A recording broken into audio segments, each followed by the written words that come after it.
तो हम लोग तीसरा चैप्टर पढ़ रहे हैं, उसका नाम क्या है? दो चर वाले रेखिक समीकरण।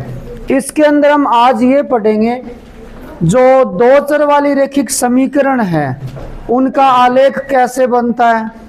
उनका आलेख जब बनता है तो वो रेखाएं किस प्रकार की होती है, प्रतिच्छेदी होती है या समांतर होती है या संपाती होती है। जो जब भी दो रेखाएं बनती है ना 2D के अंदर, द्विविम निर्देशांक ज्यामिति के अंदर, वो तीन तरीके से हो सकती है। तीन तरीके कौन से होते हैं? हो सकता है कि वो दोनों रेखाएं प्रतिच्छेदी हो। हमारे यहाँ हर सवाल में दो दो समीकरणें आएंगी। कितनी कितनी समीकरणें आएंगी? तो हमें दोनों रेखाओं के आलेख बनाने हैं। कल हमने बात की थी, जब भी किसी भी समीकरण का हम आलेख बनाते हैं रेखिक समीकरण का, तो उसका आलेख कैसा आता है? सरल रेखा आता है। कैसा आता है? रेखिक समीकरण का आलेख किस प्रकार का होता है? सरल रेखा। और द्विघात समीकरण या द्विघात बहुपद का आलेख कैसा होता है? परवलयाकार होता है। तो हमें यहाँ रेखिक समीकरणों के बारे में पढ़ना है। रेखिक समीकरण का मतलब है कि हमें यहाँ सरल रेखाओं के बारे में पढ़ना है। ठीक है, तो सरल रेखाएं हर सवाल में दो दो आएंगी। सरल रेखाओं का मतलब समीकरण। अब हमें जो समीकरण मिलेगी, हम जब उसका आलेख बनाएंगे तो उसका आलेख कैसा आएगा? सरल रेखा ही तो आएगा। तो हमें हर सवाल में दो दो सरल रेखा मिलेगी। अब दो रेखाएं कितने तरीकों से हो सकती है? प्रतिच्छेदी हो सकती है। ये किस प्रकार की होती है? समांतर। किस प्रकार की होती है? या दोनों रेखाएं एक दूसरे के ऊपर भी बन सकती है ऐसे। इनको बोलते हैं संपाती। इंग्लिश में बोले प्रतिच्छेदी, इंटरसेक्शन लाइंस। इनको पैरेलल लाइंस, इनको कॉरेस्पॉन्डेंस लाइंस, यानी संपाती, समांतर और प्रतिच्छेदी। तीन टाइप से हो सकती है। अब हम ग्राफ बनाने से पहले भी पता लगा सकते हैं ग्राफ कैसा बनेगा। भाई उन दोनों रेखाओं का प्रतिच्छेदी आएगा या समांतर आएगा या संपाती आएगा, ये हम ग्राफ बनाने से पहले पता लगा सकते हैं। कैसे पता लगता है उसका तरीका सुनिए। आपके पास ऐसे दो समीकरणें आएंगी, 2x + y - 5 = 0, ये पहली समीकरण हो गई। फिर आएगा 4x + 2y - 7 = 0। ऐसे आपको हर सवाल में दो समीकरण मिलेगी, हर सवाल में मिलेगी। समझ रहे हो आप मेरी बात? अब आपको इनकी तुलना इस समीकरण से करनी है। ax + by + c = 0 से आप इसकी तुलना करोगे और तुलना करके मुझे पहली समीकरण में बताओ a का मान कितना है? 2 है। a का मान कितना है? b का मान कितना है? और c का मान कितना है? ये पहली समीकरण का है ना, इसलिए इनके नीचे छोटा छोटा 1 लगा दो। इससे पता चल गया a1 b1 c1, यानी ये पहली समीकरण से abc के मान है। बात समझ में आई? ऐसे ही हम दूसरी समीकरण से निकालेंगे। आप 3.1 में देखो, ऐसे बहुत सारे सवाल हैं, आपको हर सवाल में दो दो समीकरण मिलेगी। चाहे 3.1 हो, चाहे 3.2 हो, चाहे 3.3 हो, हर सवाल में दो दो समीकरण है। ठीक है। अब देखो ये दूसरी समीकरण है, इससे a2 का मान बताओ। a2 का मतलब दूसरी समीकरण से कितना है? 4 है। b2 का मान, c2 का मान। अब आपको क्या करना है? आपको a1 में a2 का भाग देना है, यानी a1 बटा a2 कितना आ रहा है ये पता लगाना है। तो a1 बटा a2 यानी 2 बटा 4 किससे कटेगा? ये 2 से, तो कितना आएगा? इसी तरीके से हम b1 बटा b2 भी करेंगे, तो ये भी कितना आएगा? और इसी तरीके से हम c1 बटा c2 करेंगे, ये -5 बटा -7, 5 बटा 7 आया। अब आप यहाँ पे देख सकते हो कि a1 बटा a2 वाला जो मान है वो b1 बटा b2 के बराबर है ना? बराबर। और c1 बटा c2 का अलग है। ऐसा करके हम ये पता लगा सकते हैं कि वो जो दोनों रेखाएं हैं, ये समीकरण बोल दो, रेखाएं बोल दो, एक ही बात है, क्योंकि इनका आलेख कैसा आता है? सरल रेखा ही तो आती है, तो आप इनको रेखाएं भी बोल सकते हो। तो इनका आलेख कैसा बनेगा हम इनके द्वारा पता लगा सकते हैं। कैसे पता? अभी पता नहीं लगा है, इनके द्वारा पता लगेगा। कैसे पता लगेगा? उसके लिए मैं आपको 3 बातें बताऊंगा। तीन तरीके से होती है ना रेखाएं, समांतर होती है, संपाती होती है, प्रतिच्छेद होती है। उसके लिए आपको तीन शर्तें याद रखनी है। वो तीन शर्तें क्या है? उसमें पहली शर्त है, यदि A1 बटा A2 वाला मान अभी कितना आया था, ये बराबर ना आए B1 बटा B2 के, बराबर नहीं आए, दोनों अलग अलग आ जाए। फिलहाल इसमें क्या था, अगर बराबर नहीं आए तो रेखाएं प्रतिच्छेदी रेखाएं होंगी। कैसी रेखाएं होंगी? ये प्रतिच्छेदी रेखाएं, यानी इस तरीके से आएंगी, आपस में कटेगी। आपकी किताब में बहुत सारे ग्राफ बने हुए हैं, 3.1 के बाद, 3.1 से पहले। उन ग्राफों में देखो कई रेखाएं समांतर है, कई आपस में कट रही है, बने हुए ना ग्राफ। तो मैं उन्हीं की बात कर रहा हूं। कुछ रेखाएं अगर इस तरह की कंडीशन आ गई तो प्रतिच्छेदी बनेंगी। अच्छा ये बताओ, प्रतिच्छेदी रेखाएं आपस में कितनी जगह कटती है? यानी इसमें कॉमन पॉइंट कितने? उभयनिष्ठ बिंदु, एक ही बिंदु होता है ना। तो दो रेखाओं में जितने बिंदु उभयनिष्ठ होते हैं ना, इन समीकरणों के उतने ही हल होते हैं। तो ये एक ही जगह कट रही है तो आप ये कहोगे इसका एक ही हल होगा। कितना हल होगा? और जो दुनिया में एक ही हो उसे क्या बोलते हैं? अद्वितीय। क्या बोलते हैं? जैसे इस दुनिया में सूरज एक ही है तो अद्वितीय, वो क्या है? जैसे ईश्वर इस दुनिया में एक ही विद्यमान है, इसलिए वो क्या है? अद्वितीय। तो जो केवल एक हो दुनिया में उसे अद्वितीय हल बोलते हैं। उसे क्या बोलते हैं? अद्वितीय। अद्वितीय का मतलब यहां सीधा सा है, केवल एक। अच्छा दूसरी बात, ये रेखाएं आपस में किसी एक बिंदु से जा रही है ना, दोनों। ऐसा पॉइंट है क्या इसमें जो जहां पे दोनों रेखाएं आपस में जा रही हो, है ना? तो जब दोनों रेखाएं एक ही बिंदु से जाए या समान जगह से जाए तो उन्हें संगत रेखाएं बोलते हैं। कौन सी रेखाएं बोलते हैं? संगत रेखाएं बोलते हैं। संगत का मतलब होता है सम प्लस गत, संधि विच्छेद करें, व्यंजन संधि, सम प्लस गत, संगत यानी समान जगह से जाना। तो ये दोनों समान जगह से जा रही है। तो अगर आपने इतना सा चेक कर लिया ना, A1 A2 वाला मान B1 B2 के बराबर नहीं है, मान लो नहीं है, तो इतनी सारी बातें पता चल गई। वो रेखाएं संगत होगी, एक जगह से जाएगी, उनका केवल एक ही हल आएगा, वो प्रतिच्छेदी, इतनी बातें पता चल जाएगी। और अगर ऐसा नहीं आता है, ऐसा आ जाता है A1 बटा A2 वाला मान बराबर आ जाता है B1 बटा B2 के, लेकिन तीसरा बराबर नहीं आता है, C1 C2 वाला अलग आ जाता है, C1 बटा C2 वाला, तो फिर रेखाएं समांतर बनेंगी। ये समांतर रेखाएं होंगी। कौन सी होंगी? और समांतर रेखाएं ऐसे होती है, पैरेलल लाइंस। इनके बीच की दूरी कभी भी कम ज्यादा नहीं होती, जितनी है उतनी बनी रहती है। ठीक है, ये हमने अद्वितीय हल कैसे लिखा था? कैसे पता चला था कि इसका एक ही हल आएगा? एक ही बिंदु पे कट रही थी। ये कितनी बिंदुओं पे कटती है? नहीं कटती है। नहीं कटती है तो इसका कोई हल नहीं होगा। तो आप यहां लिखोगे कोई हल नहीं है, कोई हल नहीं है। अच्छा, इनको संगत कैसे लिखा था हमने? क्योंकि ये समान जगह से जा रही थी। ऐसा बिंदु था जहां से ये दोनों जा रही है, था ना ऐसा बिंदु? क्या इसमें कोई ऐसा बिंदु है जहां से दोनों जा रही हो? नहीं है, तो ये असंगत रेखाएं हैं। कौन सी रेखाएं हैं ये? तीसरी कंडीशन, तीसरी कंडीशन है यदि A1 A2 बराबर आ जाए B1 बटा B2 के, तीसरा भी बराबर आ जाए, तीनों बराबर हो जाए, उस कंडीशन में एक ही कंडीशन बची है, संपाती रेखाएं होंगी। कौन सी होंगी? संपाती। संपाती का मतलब होता है बेटा एक दूसरे के ऊपर, ऐसे ये दोनों एक दूसरे के ऊपर ही होंगी, एक सीध में एकदम। इनको बोलते हैं संपाती रेखाएं। इसका एक हल आया था, इसका कोई हल नहीं आया था। रीजन पता है कोई हल क्यों नहीं आया था? क्यों नहीं आया था? कटे ही नहीं आपस में। ये कितनी जगह कटती है आपस में? ये बहुत सारे बिंदुओं पे कटती है, बहुत सारे बिंदु कॉमन है इसमें, है कि नहीं है? एक दूसरे का ऊपर है यहाँ। अब तो बहुत सारे बिंदु हो गए कॉमन इसमें, तो आप इसके लिए लिखोगे अनेक हल। कितने अनेक? इतने अनेक कि हम गिन ही ना सकें। अनंत नहीं लिखोगे बेटा, अनंत कोई संख्या नहीं होती, आप ऐसे लिखोगे अपरिमित रूप से अनेक हल। देखो सीधा अनेक हल लिखना गलत होगा।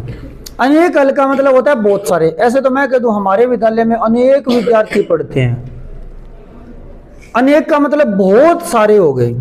लेकिन मैं ये कह दूं कि इस आसमान, इस ब्रह्मांड में अपरिमित रूप से अनेक तारे हैं। इसका मतलब हो गया इतने ज्यादा तारे हैं कि हम उनको गिन नहीं सकते। समझ में आई बात? तो आप ऐसे लिखोगे अपरिमित रूप से अनेक हल। अपरिमित का मतलब ये होता है जिनको गिना ना जा सके। अपरिमित रूप से अनेक हल, सीधा अनेक मत लिखना, अपरिमित रूप से अनेक हल। संगत है कि असंगत है? ये असंगत कैसे? संगत कौन सी होती है, असंगत कौन सी होती है पता है आपको? संगत का मतलब होता है जो किसी एक समान जगह से जाए। क्या ये समान जगह से जा रही है या अलग अलग जगह से जा रही है? इनका तो रास्ता ही एक ही है, तो ये तो संगत ही है। ये संगत रेखाएं हैं। ये कौन सी रेखाएं हैं? संगत रेखाएं हैं। अब मैं आपके सामने एक उदाहरण, जैसे ये उदाहरण था, हम जब इनका आलेख बनाएंगे तो वो आलेख किस प्रकार की रेखाएं आएंगी बताओ? कौन सी शर्त फॉलो हो रही है यहाँ पे? समांतर रेखा। तीसरी शर्त फॉलो हो रही है। यहाँ A1 A2 बराबर आ रहा है B1 बटा B2 के, लेकिन C1 C2 क्या आ रहा है?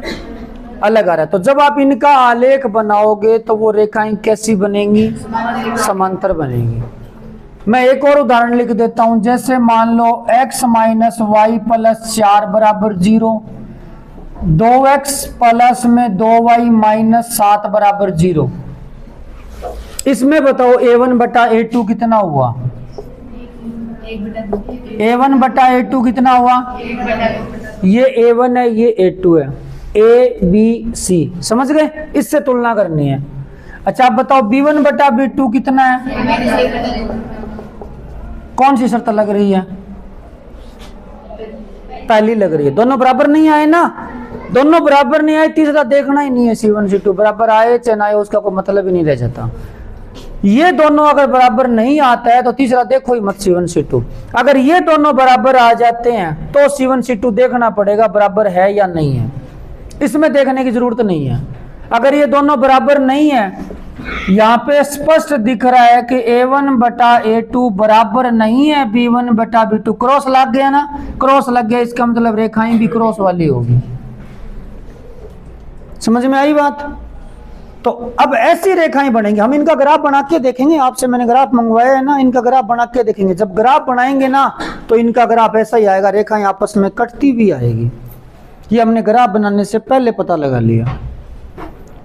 अच्छा ये संगत है क्या असंगत है? संगत है। कितने हल होंगे इसके? एक ही हल होगा। कैसा हल होगा? एक ही होगा। उसे क्या बोलते हैं? अद्वितीय हल। समझ में आई बात? तो इस तरीके से हम पता लगा लेते हैं कि रेखाएं किस प्रकार की बनने वाली है। ठीक है, तो फिलहाल इतना उतारो, फिर इस पे आधारित एक दो सवाल करते हैं। x प्लस वाई बराबर 10, ये इक्वेशन फर्स्ट। दूसरी समीकरण है 2x माइनस वाई, ये इक्वेशन 2 है। ठीक है, हमें इनको आलेखीय विधि से हल करना है। पेपर में प्रश्न ऐसे ही आएगा, ये कहेगा आलेखीय विधि से हल करो। हल करना है, और हल करने का मतलब होता है आपको इसमें x और y का मान बताना है। आपके इस चैप्टर में विधियां हैं 3। एक तो है आलेखीय विधि हल करने की, एक है प्रतिस्थापन विधि, एक है विलोपन विधि। पहले एक वज्र गुणन विधि और होती थी, वो विधि आपके हटा दी गई है। पुरानी किताब किसी के पास है, उसमें 3.5 है। 3.5 में ये वज्र गुणन विधि होती थी, क्रॉस मल्टीप्लिकेशन मेथड, लेकिन वो विधि अब हटा दी गई है। अब आपके सिर्फ 3 ही विधियां हैं, आलेखीय विधि, प्रतिस्थापन विधि और विलोपन विधि। उसमें हम पहली विधि सीखने वाले हैं, कौन सी? आलेखीय विधि। ठीक है, तो आलेखीय विधि से हमें हल करना है। कई बच्चों को ये नहीं पता होता हल करने का मतलब क्या होता है, यानी हल करना किसको बोलते हैं। देखो इन सवालों में बेटा हल करने का मतलब होता है आप x व y के मान बताओ।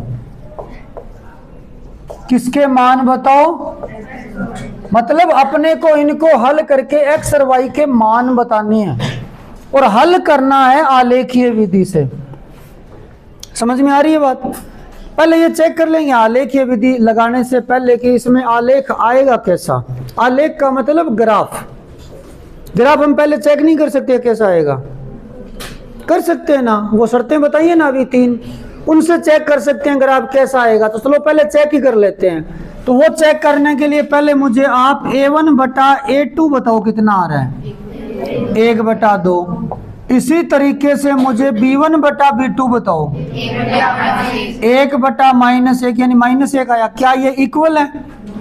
मतलब यहाँ पे स्पष्ट पता चल रहा है कि a1 बटा a2 is not equal to b1 बटा b2। ये बराबर नहीं है। जब बराबर नहीं है तो आलेख कैसा आएगा? प्रतिच्छेदी रेखाएं आएंगी। कैसी आएंगी? अच्छा, जो प्रतिच्छेदी रेखाएं होती है इस तरीके की, उनके कितने हल होते हैं? तो इनको जब हल करेंगे तो एक ही हल आएगा। तो अब मैं आलेखीय विधि लगा रहा हूं। तो आलेखीय विधि लगाने के लिए एक बार मैं ये समीकरण वापस लिख रहा हूं, x + y = 10। आपने 9th क्लास में ग्राफ बनाए हैं क्या ऐसे समीकरणों के? 8वीं में भी नहीं बनाए? तो जरा ध्यान से ही समझ लेना। आपको आलेख बनाने के लिए यहां से किसी एक चर x का या y का मान निकालना पड़ेगा। एक का ही निकालना है, दोनों का नहीं निकालना है। मान निकालने का मतलब है कि जैसे x का निकाल रहे हो ना, तो x के बराबर में सारा मैटर ले आओ। जैसे मैं ये कह रहा हूं, अगर आप यहां से x का मान निकाल रहे हो तो x यहीं पड़े रहने दो, इधर बाकी जो भी है ना वो सारा बराबर के दूसरी साइड ले जाओ। तो बराबर के दूसरी साइड 10 तो पहले से ही पड़ा है, y इधर ले आओगे तो किसका हो जाएगा? इसे बोलते हैं x का मान निकालना। या तो तुम ये काम करो, अगर ये नहीं करना चाहते, x का नहीं निकालना चाहते, तो y का निकालो। एक का तो निकालना पड़ेगा। तो चलो y का निकाल लेते हैं। बोलो y का क्या आएगा? 10 - x। समझ में आई बात? निकाल लिया मान। अब आपको इससे एक सारणी बनानी है, इससे एक सारणी बनानी, और सारणी में कम से कम 4 मान लेना। लेने को ग्राफ 2 से भी बन जाता है, लेकिन आप कम से कम 4 लेना, फिर गलत नहीं बनेगा। समझ में आई बात? अब आपको यहाँ x के मान लिखने हैं, यहाँ y के। अपनी मर्जी से जो मर्जी लिख सकते हो। कैसे? यहाँ x का मान लिखना है आपको। जैसे मैंने x का मान लिख दिया 1, x वाले खाने में क्या लिख दिया? जब x का मान आपने 1 लिखा है उस वक्त y का कितना आएगा? या x की जगह 1 करो, 10 - 1 y का कितना आया? तो अब आपको यह 9 करना होगा। अब x का मान आप 1 की जगह 2, 3, 4, 5, 20, 30, 50 कितना भी कर सकते हो। आप अपनी मर्जी से माइनस में भी कर सकते हो। क्या लिखूं? बोलो x की जगह 2 कर देते हैं। बोलो y का क्या आएगा? और बोलो ले। अब y का -5 कितना आएगा? समझ में आई बात? आप x की जगह 2 3 कर दिया, 5 कर दो, 10 कर दो। चलो x का मान 10 कर दो। अब बोलो y का। पहली समीकरण का काम खत्म। पहली समीकरण का काम इतना, यहां लिख दो टेबल फर्स्ट। मैं आपको कम से कम 5-6 ग्राफ बनाने बताऊंगा, ये पहला ही है। 5-6 बताऊंगा, धीरे धीरे करके एडजस्ट हो जाएगा। ये सिर्फ पहला ही है। तो पहली समीकरण हमने लिखी थी, उससे ग्राफ बना लिया, टेबल बना ली पहली। अब दूसरी समीकरण की बारी। पहले दूसरी समीकरण लिखते हैं। क्या है दूसरी समीकरण? 2x - y बराबर है, क्या बताया था यहाँ पे आपको? या तो आप x का मान निकालोगे या y का निकालोगे, तुम्हारी मर्जी है, किसी का ही निकालो, जो अच्छा लगे उसका निकालो। अब बताओ यहाँ से किसका मान निकालें? x का या y का? चलो x का निकाल लो। तो मान निकालने का मतलब क्या था?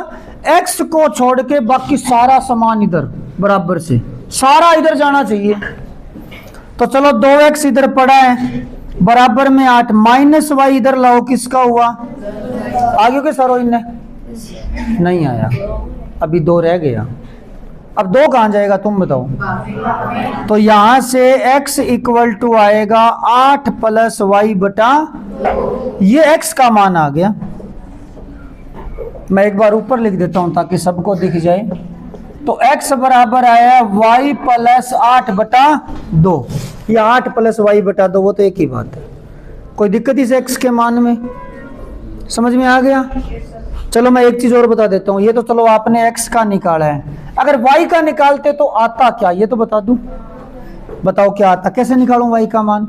मान निकालने का मतलब इतना सा है कि जिके को मान निकालना चाहो बिन पकड़ लियो, बाकी सारो बिंगा सारे जिको भी है वो परला पास पटको, सीधी सी बात है। बात समझ में आई के? बोलो तो क्या करूं? पहला क्या लिखूं? पहला लिखना पड़ेगा माइनस वाई। क्या लिखना पड़ेगा? हाँ बराबर में बोलो, 8 तो है ही। अब माइनस आ गया वाई का मान? नहीं आया, ये तो माइनस वाई का। माइनस और हटाओ, ये कैसे हटाऊं? -1 का गुणा कर दो। किसका गुणा कर दो? तो -1 का गुणा करूंगा, ये वाई हो गया।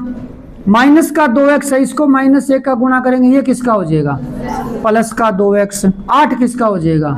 तो 2x माइनस, यहाँ मैंने -1 का गुणा किया है, ये y का मान आएगा। दोनों बता दिए मैंने, आपकी मर्जी है कोई सही। आपने ये कहा चलो यही ठीक है। जैसे ही मान निकाला था हमने, उसके बाद क्या किया था? टेबल बनाई थी। क्या बनाई थी? अब आपको दोबारा एक टेबल बनानी पड़ेगी, कम से कम वही 4 मान लेने हैं। मिनिमम जल्दी हो तो 2 मान तो लेने ही पड़ेंगे, 2 के बिना ग्राफ नहीं बनेगा। ऊपर आपसे 20 ले लो, पर मेरी राय है 4-5 मान कम से कम लेना, समझ गए? उससे गलत नहीं बनेगा ग्राफ। मिनिमम कितने लेने पड़ते हैं? 2 के बिना ग्राफ नहीं बनता। ग्राफ 2 में बन जाता है, लेकिन आप 4-5 मान कम से कम लो, बाकी आप 10, 7, 8 कितने भी ले सकते हो।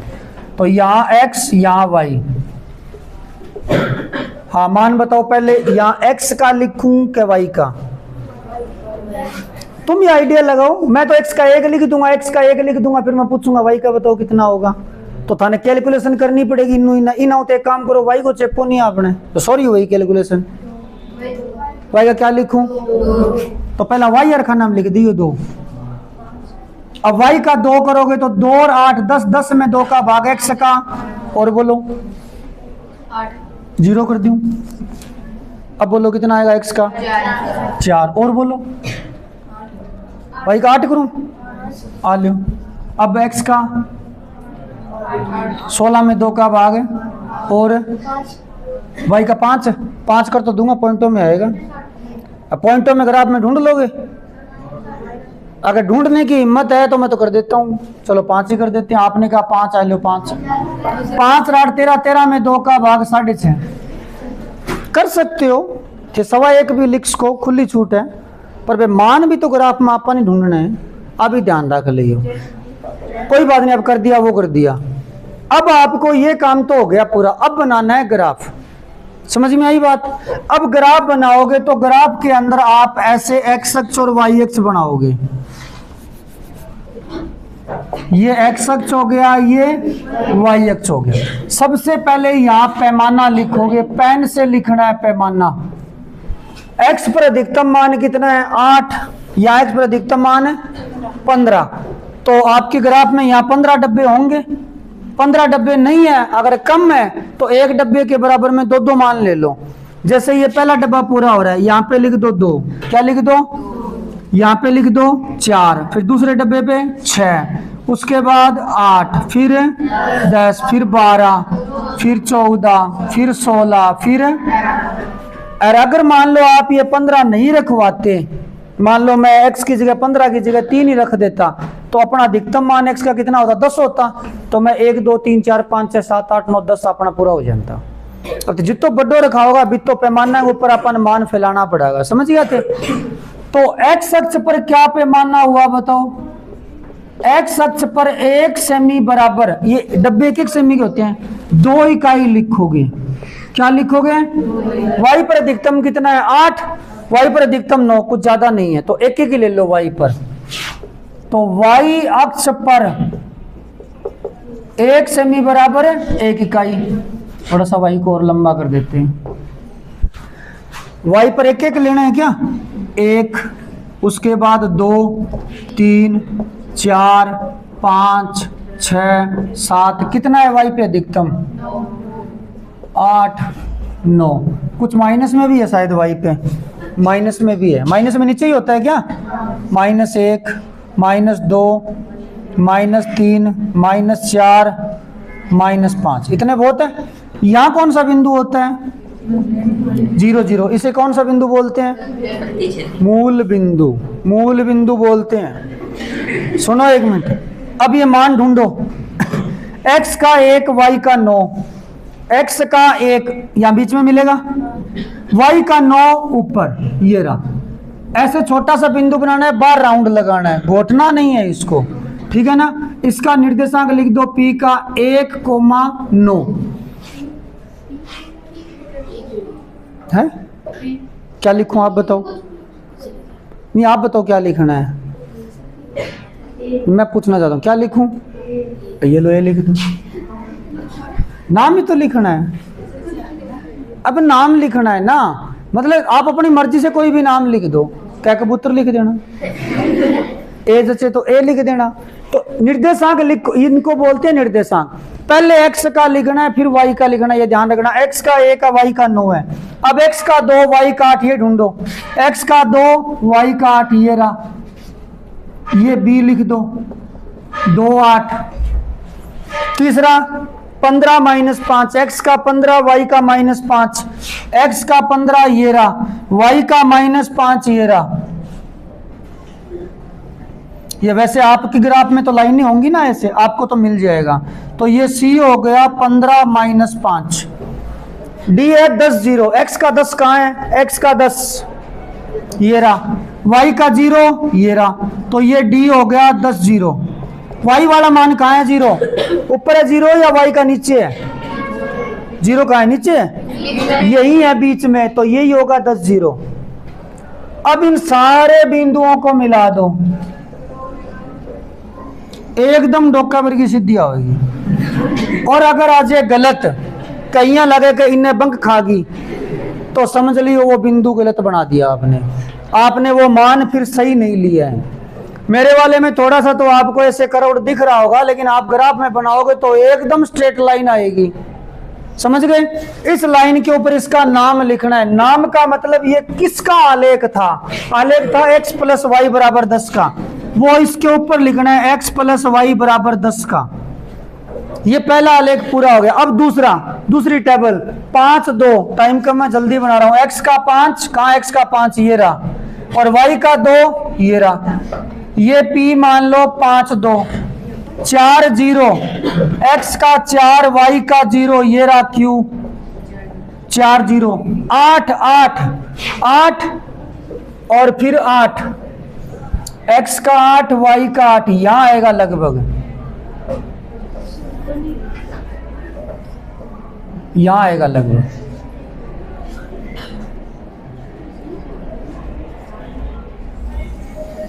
ये थोड़ा सा इधर हो जाएगा, ये हो गया आपका 8, 8, समझ गए। इस तरीके से एक और है बिंदु, वो मिला लेना तुम लोग। 6.5, 6.5, x का 6.5, तो x का 6.5 मतलब ये 6, ये 7, या बीच में 6.5 हो जाएगा, या ये पॉइंट वाला लेना मत आप लोग, ठीक है।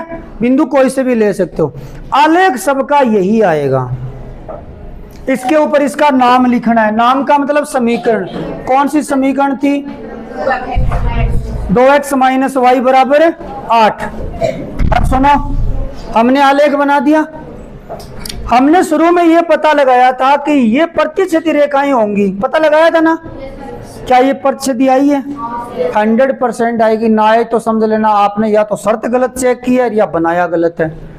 अच्छा, इस सवाल में हमसे शुरू में पूछा क्या गया था? पहले ये बताओ क्या करना चाह रहे थे हम? आलेखीय विधि से हल करने की कोशिश कर रहे थे। आलेख तो बना दिया, अब इसका हल। हल का मतलब होता है ये आपस में कहां कट रही है, वो हमारा हल होता है। ये किस बिंदु पे कट रही है, इसके सीध में देखो। x का मान आपको मिलेगा 6, कितना मिलेगा? और y का मान क्या मिलेगा? तो ये आपका x का मान है, ये y का मान है। तो अतः हल है, x का मान 6 है और y का मान क्या है? अच्छा, हमने एक बात और भी की थी, जब रेखाएं प्रतिच्छेदी होती है तो उन्हें कितने हल आते हैं? एक ही हल आता है। तो ये एक ही हल है, वैसे दो नहीं है, आप कह दो सर एक्स का अलग वाई का अलग, ये एक ही, एक्स का तो एक ही आया है, वाई का एक ही आया, दो मान तो नहीं आए ना, इसलिए ये अद्वितीय हल है। अब तुम अगर ये चेक करना चाहते हो कि ये गलत आया है कि सही आया है, तो वो भी चेक कर सकते हो, मैं बताऊंगा कैसे। एक्स का मान क्या है, वाई का 4, ये इसमें रख के देखो, दोनों में आपको लेफ्ट और राइट साइड बराबर दिखेगी। x का 6 y का 4, x का 6 y का 4, 6 4 x का 6 2 12, 12 माइनस 4 8। याद है मैं जब ये समीकरण लिख रहा था बीच में थोड़ा सा अटका था, याद है क्या? मैं वो कैलकुलेशन नहीं कर रहा था, x का मान 6 2 12 माइनस 4 बराबर कितना लिखूं 8, समीकरण बनाते टाइम की बात है ये। तो मैंने यहाँ x का 6 y का 4 सोचा, 6 + 4 10 लिख दिया। अब यहाँ 6 2 12 हो गया, उसमें मैंने y घटा दिया, कितना बचेगा वो मैंने यहाँ लिखा था। समझ गए? तो इस तरीके से चेक भी कर सकते हो, कोई दिक्कत इसमें? अच्छा, मैंने इसके अंदर एक बात बताओ रे, मैंने आगे यहाँ लिख दिया 3 5, क्या ये मैंने सही लिखा है? चेक करके बताओ मेरे को, ये मैंने सही लिखा है क्या 3 5? नहीं, टेबल इसकी है ये। तो मैंने यहाँ x का मान 3 लिखा है, y का 5 लिखा है, सही लिखा है क्या? सही लिखा है क्या बताओ? कैसे पता चला? x का मान 3 लिखा तो y का कितना आना चाहिए था, और मैंने क्या लिख दिया, ये गलत है। इसका मतलब मुझे ये बताओ, ये 3 5 जो है 3 5, चलो ये बताओ, ये 10 0 रेखा पर है क्या? 10 0 ये रहा है ना रेखा पर, क्या वो 3 5 होगा इस रेखा पर? अरे 3 5 इस लाइन में आएगा क्या? 3 5 इस रेखा पे है ही नहीं। तो आपसे अगर कोई ये पूछे ना कि मुझे ये बताओ इस रेखा के ऊपर 4 0 होगा क्या, 4 0, तो तुम कैसे चेक करोगे? आप x का मान 4 करो, y का मान 0 करो, बराबर आ रहा है तब तो ठीक है, नहीं आ रहा है तो कह दो इस रेखा पे नहीं होगा। जैसे मैं आपसे पूछूं 2 8 इस रेखा पे है क्या? 2 8, तो पहले तो ग्राफ में देखो, बताओ 2 8 है कि रेखा पर? 2 8 है क्या? चलो ग्राफ छोड़ दियो, अब समीकरणों बताओ 2 8 रेखा पर है क्या? चेक करियो, 2 रखो 8 रखो 10 आ गया। 3 7 बताओ इस रेखा पे है क्या? है 3 7 पक्की बात है।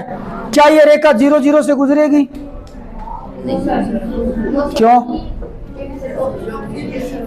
मैं ये पूछ रहा हूं, ये रेखा है क्या इस 0 0 से गुजरेगी? मेरे मतलब मैं उल्टो पूछे, 0 0 रेखा पर है कि मैं ये पूछना चाहूं, क्या ये रेखा 1 1 से गुजरेगी? 1 1 से क्यों नहीं गुजरेगी? क्योंकि 1 1 ही रेखा पर है ही को नहीं, 1 रेखा 2 है, 2 10 के बराबर ही को नहीं। समझ में आ रही है बात? तो सवाल यहाँ पूछा जाए 10th क्लास में, बात समझ में आई? ये अभी पहला ग्राफ है, ऐसे मैं आपको 4 5 बताऊंगा तो सारी चीजें क्लियर हो जाएगी, ठीक है? तो आप उतार लीजिए ये।